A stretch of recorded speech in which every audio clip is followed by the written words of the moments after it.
নৌকাবর্তী এই জল মূলত রাখাইনদের জলকিরি উৎসব উদযাপনের জন্য ইতিমধ্যে রেডি করা হয়েছে। আমরা দেখতে পাচ্ছি নৌকাবর্তী জল এখানে রাখা হয়েছে। রাখাইনদের তরুণ তরুণীরা মূলত ইতিমধ্যে তারা আসা শুরু করছে। টেকনাফের চৌধুরীপাড়া এলাকাতে মূলত তারা এই উৎসবে মিলিত হওয়ার জন্য প্রস্তুতি নিচ্ছে। আমরা দেখতে পাচ্ছি প্রস্তুতি নেওয়ার যে তাদের কর্মপ্রয়াস আমরা দেখতে পাচ্ছি, তারা বিভিন্ন ফুল এবং উৎসবকে মুখরিত করবার জন্য যে প্রস্তুতি তারা নিচ্ছে।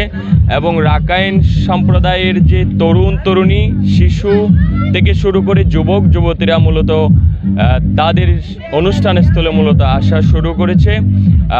যেমনটা বলছিলাম, রাখাইন সম্প্রদায়ের যে মহৎ উৎসব তাইচিং পোয়ে অর্থাৎ জলকিলি উৎসব, সেটি তারা নতুন বছরকে আগমনী বার্তা দেওয়ার জন্য মূলত এই উৎসব পালন করে বলে আমরা জানতে পেরেছি।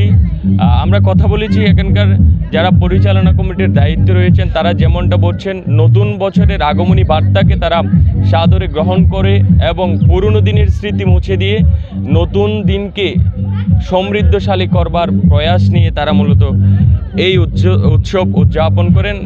টেকনাফের চৌধুরীপাড়ায় যে উৎসব পালন হবে, রাখাইন সম্প্রদায়ের যে উৎসব তাইচিং পোয়ে অর্থাৎ জলকিলি উৎসব, সেই উৎসবের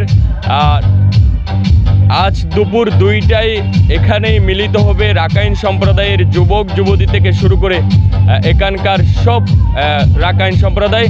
এতক্ষণ সাথে থাকার জন্য ধন্যবাদ সবাইকে।